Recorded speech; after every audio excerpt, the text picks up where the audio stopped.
गोभी की सब्जियां, गोभी के पराठे, नाम सुनकर मुंह में पानी आ गया ना। लेकिन आज हम आपको एक ऐसी गोभी के बारे में बताएंगे जिसकी सब्जी नहीं बनती, क्योंकि वो है एक जादुई गोभी। क्या आप भी जादुई गोभी के कारनामे देखना चाहते हैं? तो चलिए देखते हैं कहानी जादुई गोभी। नानू जोर जोर से रो रहा था। नानू के बगल में चारपाई पर लेटा सोहन जोर जोर से खांस रहा था। उसे ठंड लग गई थी और इस कारण वो 2 दिनों से काम पर भी नहीं जा सका था। मान जाओ नानू, आज बाबा की तबीयत खराब है ना, इसलिए वो काम पर नहीं गए। कल बाबा काम पर जाएंगे और जो पैसे मिलेंगे उससे मैं तुम्हारे लिए गोभी के पराठे जरूर बना दूंगी। नहीं नहीं, मुझे तो आज ही गोभी के पराठे चाहिए। माँ, आप बहुत झूठी हो।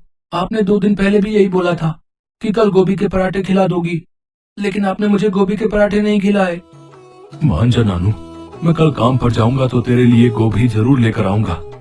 लेकिन नानू चुप ही नहीं हो रहा था। आशा, आज तू इसे नमक के पराठे बनाकर खिला दे। मैं कल कुछ पैसों का इंतजाम करूंगा और गोभी जरूर लेकर आऊंगा। पराठे बनाने के लिए घर में तेल तो है ही नहीं नानू के बाबा। मैं नानू को नमक वाली रोटी बनाकर खिला देती हूँ। सोहन और आशा की जिंदगी बेहद गरीबी में गुजर रही थी। सोहन मजदूरी का काम करता था। उसे जो थोड़े बहुत पैसे मिलते उससे उसके परिवार का गुजारा बड़ी मुश्किल से हो पा रहा था। ठंड का मौसम था और सोहन के पास पहनने के लिए कोई गर्म कपड़ा नहीं था।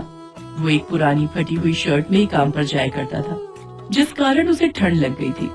गरीबी और पैसों के अभाव के कारण वो दवाइयाँ भी नहीं खरीद पाया, जिसके कारण उसकी तबीयत और ज्यादा खराब होती चली गई। दूसरे दिन आशा, मैं काम पर जा रहा हूँ। लेकिन आपकी तबीयत तो आज पहले से ज्यादा खराब है नानू के बाबा, आप आराम कीजिए। नहीं आशा, घर में खाने के लिए अन्न का एक दाना भी नहीं है। नानू कब से गोभी के पराठों की जिद लिए बैठा है।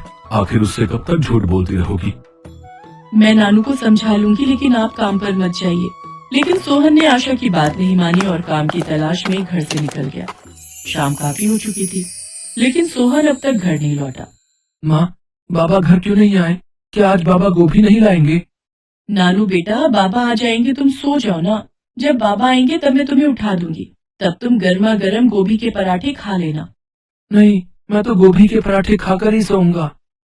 काफी देर हो जाने के बाद भी जब सोहन घर नहीं लौटा तो आशा बेचैन हो गई। आशा के मन में बुरे बुरे ख्याल आ रहे थे। उसी समय घर के दरवाजे पर दस्तक हुई। आशा ने दरवाजा खोला तो दरवाजे पर सोहन का दोस्त दीनू खड़ा था। दीनू भैया, आप? नानू के बाबा कहाँ हैं? वो अभी तक घर क्यों नहीं आए? आशा भाभी, वो सोहन तो नहीं रहा।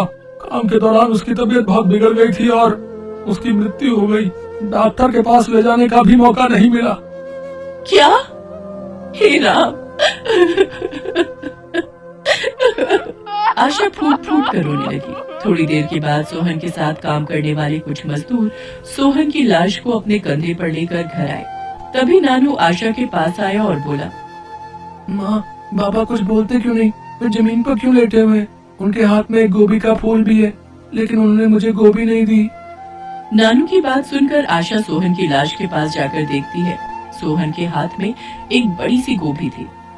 आशा भाभी, सोहन आज सुबह से कह रहा था कि गोभी खरीद कर घर ले जाऊंगा। उसने गोभी खरीद ली, लेकिन घर आने से पहले ही उसने अपने प्राण त्याग दिए। आशा ने उस गोभी के फूल को सोहन के हाथ से लेकर घर में रख दिया और नानू की पिटाई करने लगी। मनहूस है ये गोभी, तुझे गोभी के पराठे खाने थे ना, अब खा ले गोभी के पराठे। अगर इस गोभी को तूने हाथ पे लगाया तो तेरे हाथ तोड़ दूंगी। नानू जोर जोर से रोने लगा और रोते रोते सो गया। सोहन के दोस्तों ने सोहन का अंतिम संस्कार किया और चले गए। सोहन को गए हुए 13 दिन बीत गए थे, लेकिन आशा को ना अपनी सुध थी और ना नानू की। 13 दिन बाद, माँ, मुझे बहुत भूख लगी है। माँ, उठो ना। जब से बाबा गए हैं तुमने मुझे कुछ भी खाने के लिए नहीं दिया। नानू के बार बार कहने पर आशा का ध्यान टूटा। रुक जा नानू, मैं अभी तेरे लिए खाना बनाती हूँ। आशा रसोई में जाकर देखती है तो वहाँ खाने के लिए कुछ भी नहीं था। तभी आशा की नजर उस गोभी के फूल पर पड़ती है जो सोहन लेकर आया था। अरे, 13 दिन बाद भी ये गोभी अभी तक ताजी है। ऐसे खिल रही है जैसे इसे अभी अभी खेत से तोड़कर लाया गया हो। लेकिन ऐसा कैसे हो सकता है? इतने दिनों तक ये गोभी इतनी ताजी कैसे रह सकती है?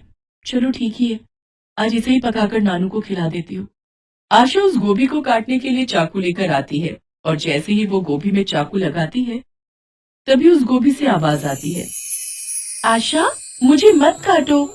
मैं कोई साधारण गोभी नहीं हूँ, मैं गोभियों की जादुई महारानी हूँ। तभी तो 13 दिनों के बाद भी ताजी और फ्रेश हूँ। मैं कभी बासी नहीं हो सकती। मैं हमेशा ताजी रहूंगी और तुम्हें जो कुछ भी चाहिए वो तुम्हें दे सकती हूँ। तुम्हें जो चाहिए वो 3 बार बोलकर मुझसे मांगना होगा। गोभी की महारानी? हाँ, मैं गोभी लोक से आई हूँ। उस दिन मैं गोभी लोक से धरती पर दूसरी गोभियों से मिलने आई थी, लेकिन एक सब्जी वाले ने मुझे बेच डाला और तुम्हारे पति ने मुझे खरीद लिया। मैं चाहती तो अपने जादू से वापस अपने लोक को जा सकती थी, लेकिन तभी तुम्हारे पति की मृत्यु हो गई। इसलिए मैं तुम्हारी मदद करने के लिए उनके साथ तुम्हारे घर आ गई। अच्छा, जादुई गोभी महारानी, तुम्हारा बहुत बहुत धन्यवाद। अगर तुम मेरी मदद करना चाहती हो तो तुम मुझे गोभी के पराठे दे दो। हम लोग कई दिनों से भूखे हैं। मेरा बेटा कई दिनों से गोभी के पराठे खाने की जिद कर रहा है। तुम इस बात को 3 बार कहो, हे जादुई गोभी महारानी, मुझे गोभी के पराठे दे दो, मुझे गोभी के पराठे दे दो, मुझे गोभी के पराठे दे दो। आशा के 3 बार कहते ही उसके सामने 2 प्लेटों में गर्मा गर्म गोभी के पराठे आ गए। अरे वाह, ये तो सचमुच में जादू हो गया। आशा ने नानू को गोभी के पराठे खिलाए और खुद भी गोभी के पराठे खाए। माँ, ये गोभी के पराठे तो बड़े स्वादिष्ट हैं। आज मैंने कितने दिनों बाद भरपेट खाना खाया है।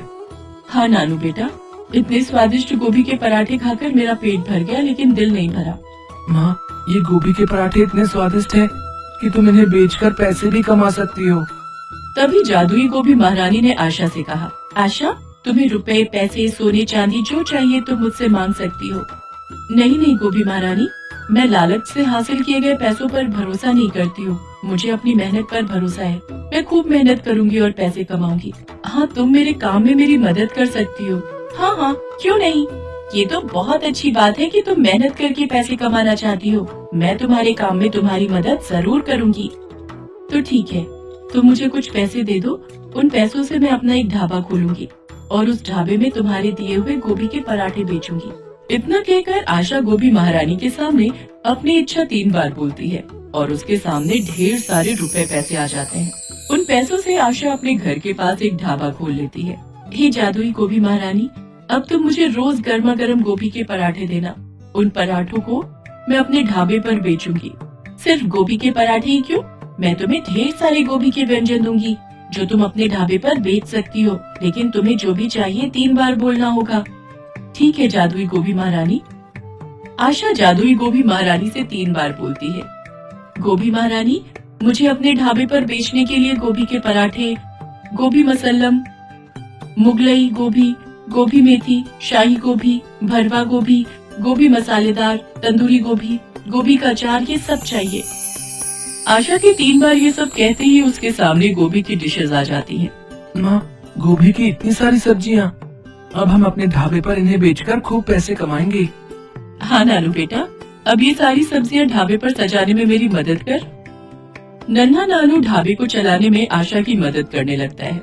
आशा ने गोभी के तरह तरह के व्यंजनों से अपने ढाबे को सजा दिया।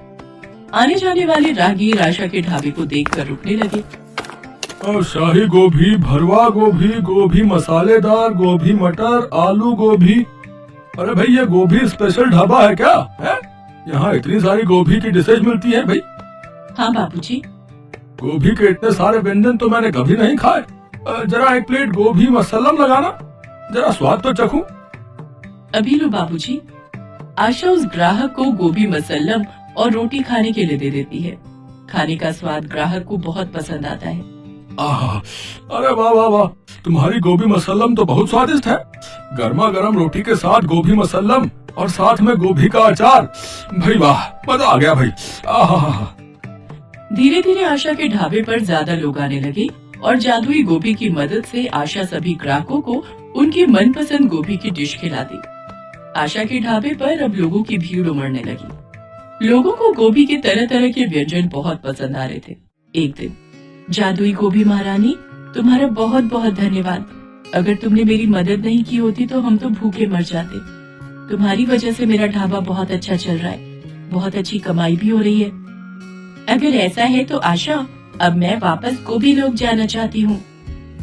जादुई गोभी के वापस जाने की बात सुनकर आशा उदास हो गई और जादुई गोभी से बोली, जादुई गोभी महारानी, क्या तुम हमारे साथ हमेशा के लिए यहाँ नहीं रह सकती? नहीं आशा, गोभी लोक में सभी गोभियाँ मेरा इंतजार कर रही हैं। मुझे वापस जाना ही होगा। लेकिन तुम चिंता मत करो, मैं तुम्हें अपने जैसी एक जादुई गोभी देकर जा रही हूँ, जो अपने जादू से हमेशा तुम्हारी मदद करेगी। और उस जादुई गोभी महारानी से एक और गोभी बाहर निकली, जो दिखने में गोभी महारानी की तरह ही सुंदर और ताजी थी। आशा, ये भी जादुई गोभी है। ये गोभी मेरा ही एक रूप है। ये हमेशा तुम्हारे साथ रहेगी और अपने जादू से तुम्हारी मदद करेगी। इतना कहकर जादुई गोभी महारानी वापस गोभी लोक चली गई और आशा जादुई गोभी की मदद से खुशी खुशी अपना ढाबा चलाने लगी। जादुई गोभी की मदद से आशा की गरीबी दूर हो गई थी।